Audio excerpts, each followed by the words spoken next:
So, next message for you, Taurus.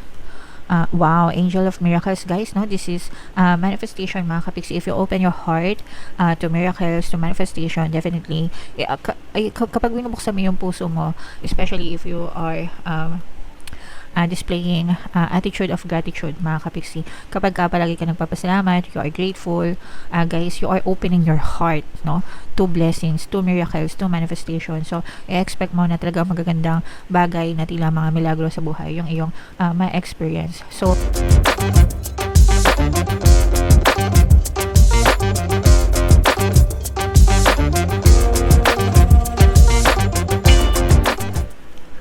hello guys, hello Taurus, welcome back to Pinay Pixie Tarot. Ang pabanggit ng episode natin for tonight is messages from the universe para ngayong October to November para sa Taurus, Sun, Moon, Rising Sign, and Venus. So, unahin natin tong deck na to, guys. Kung ano na lang yung makaresonate sa inyo, guys, take that message kasi hindi lahat ng mensahe ay mag-resonate sa inyo. So, yung first message nyo, guys, peacock, guys. Ibig sabihin nito, raise your standards, no? Don't settle for anything less. Mga kapiksi, deserve mo lahat ng malalaki, lahat ng magaganda, lahat ng the best sa mundo na to. Guys, you deserve all the best things in the world. Kaya dapat hindi kayo nagsisettle for anything less, mga kapiksi. Huwag yung sasabihin na, okay na to, ito lang kaya ko. Hindi ganun, guys, no? You can strive for more. You can dream for more, you can want for more, mga kapiksi, because lahat naman tayo, guys, no, lahat tayo pantay-pantay sa paningin ng universe, so we can have desires as grandiosa, no, na kagaya ng mga desires ng ibang tao, mga kapiksi. Wag na wag mong mamaliitin yung sarili mo, no. Again, you deserve to have all the best things in the world, kaya wag kayo magsasettle for anything less than you think what you deserve, mga kapiksi. Kailangan maging choosy ka, okay? Alright. So, next message for you, Taurus. Wow, Angel of Miracles, guys, no? This is manifestation, mga kapiksi. If you open your heart to miracles, to manifestation, definitely, kapag binubuksan mo yung puso mo, especially if you are displaying attitude of gratitude, mga kapiksi. Kapag palagi ka nagpapasalamat, you are grateful, guys, you are opening your heart, no, to blessings, to miracles, to manifestation. So, i-expect mo na talaga magagandang bagay na tila mga milagro sa buhay yung iyong ma-experience. So, again, ang sikreto dito is be grateful, guys, no? Pag sinabing grateful, nagpapasalamat, imbis na magreklamo kayo, imbis na mag-complain kayo, mga kapiksi, sa mga bagay na wala kayo, i-shift nyo siya into gratitude. Instead ay magpasalamat kayo sa mga bagay na meron kayo, no matter how big, no matter how small. Always be grateful, mga kapiksi. Okay? Alright. So, your next message for you, Taurus. We have creative wonderment, guys. Ito, ibig sabihin nito, kayang-kaya mong abutin lahat ng bagay na gusto mo. Kung ano nasa puso mo, sundin mo. You just have to be consistent. Kailangan mong mag-effort, guys, and kailangan you just take one step at a time, no? So, ito'y hagdanan, mga kapiksi. So, if you take one step at a time, you show up for yourself every day, maging consistent ka, don't give up, no? Eventually, guys, kahit gaano katagal pa yung journey mo, mararating mo yung tuktok ng tagumpay, basta ginusto mo. So, don't give up, no? Don't ever give up on your dreams. Don't ever give up on what you want, mga kapiksi. Kapag napapagod kayo, pwede kayong magpahinga, okay? Pero wag na wag kayong susuko, guys. Alright? Okay, so napakagandang message, Taurus. Another message for you guys. Ayan, gratitude, kakasabi ko lang kanina, no? Be grateful for all you have. Kapag ka-grateful kayo, if you're always grateful, palagi nagpapasalamat, you're opening your heart and your life to miracles, to manifestation, to blessings, to the resources of God, to the resources of the universe, mga kapiksi. So, always, be grateful, palagi magdasal, palagi magpasalamat. Guys, pag nagdadasal ako, hindi ako nang hihiling, no? When I pray, I always say my gratitude. Palaging puro pagpapasalamat yung laman ng prayers ko, mga kapiksi.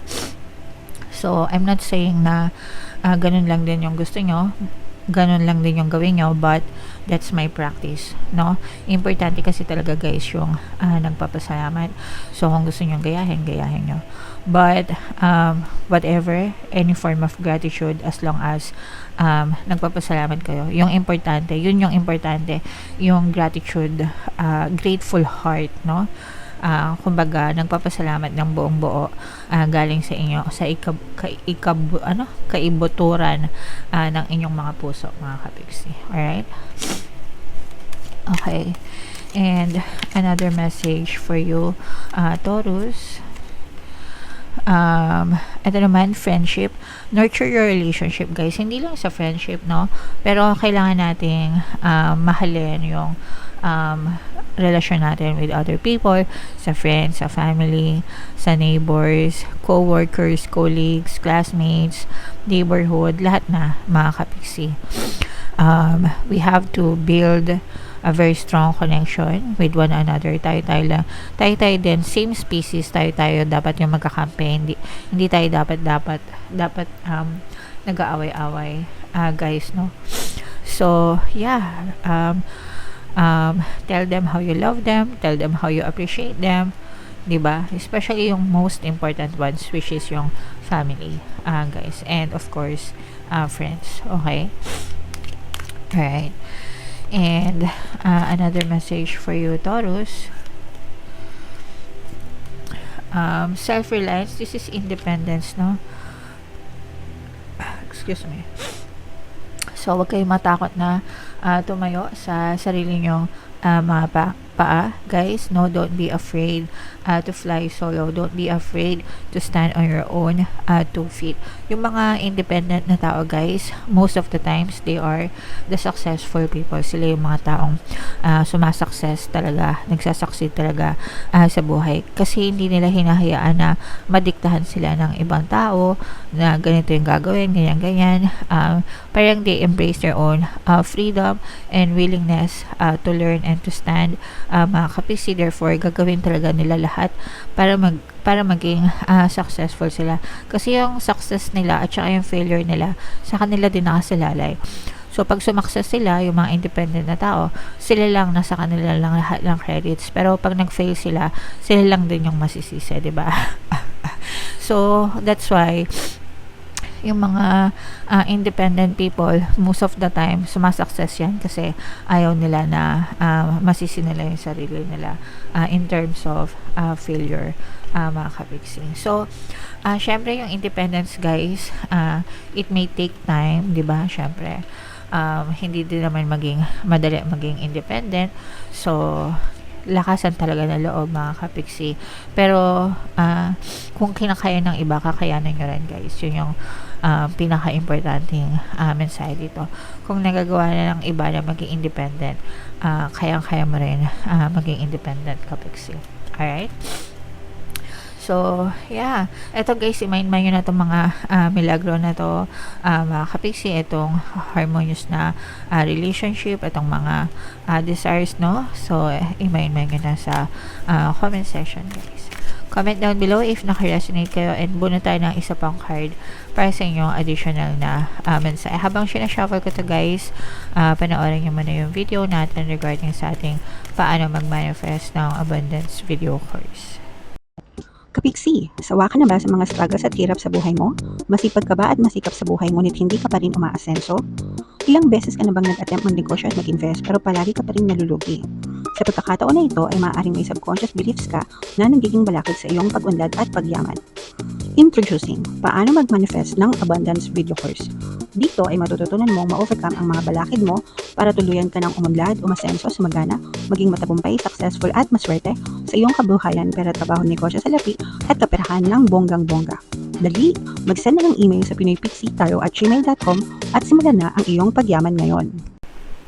Alright, so sa lahat ng gusto mag-avail ng course guys, naka-flash sa screen nyo, paano mag-manifest ng abundance video course, paano mawala ang third party at magkaroon ng harmonious na relationship, paano pabalikin si ex, reverse breakup. Sa mga interesado guys, mag-send lang kayo ng email sa pinoypixie@gmail.com. And kung naghahanap kayo guys sa mga pambaswerte, Aventurin at saka Citrine, yung pinaka-recommended ko, may mga links na makikita kayo sa description box.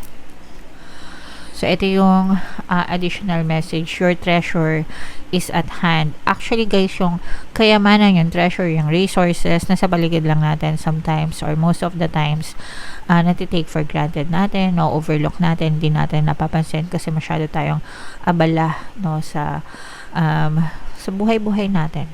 Pero, opportunities, treasures, nandyan lang yan sa paligid natin. Lingon-lingon ka lang guys, no, sa kaliwat sa kanan. Baka hindi mo lang napapansin. Alright? So, basahin natin.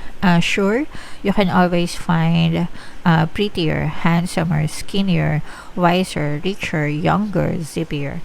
But more often than not, one learns the most, laughs the loudest, and smiles the widest, while those they're already found, especially when they stop looking elsewhere.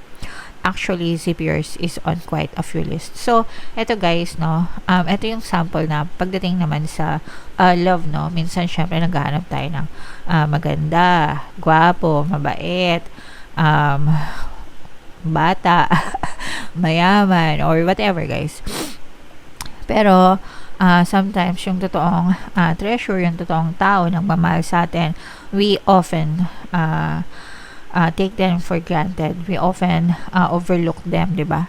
Nandiyan lang pala, BFF mo lang pala, di ba? O kaya kakilala mo na pala, no? Hindi mo pa masyadong napapansin. So, alam nyo yun, sometimes hindi lang yung pangkalabasan na kaanyuan yung importante, hindi lang yung mga crush, ganyan, diba? Sometimes it takes more. Pero, yeah, nandyan lang yan sa paligid nyo, mga kapiksi. Pag tumagbak ang puso nyo, bahala na kayo. Alright, okay. So, comment down below, Taurus, if naka-resonate kayo. Ito yung ating 2026 kapalaran, guys. Panoorin nyo na. Ito naman yung ating success stories ng paano mag-manifest ng abundance video course. Thank you for liking, sharing, and subscribing, guys. See you next time. I love you all. Have a nice day. Bye-bye.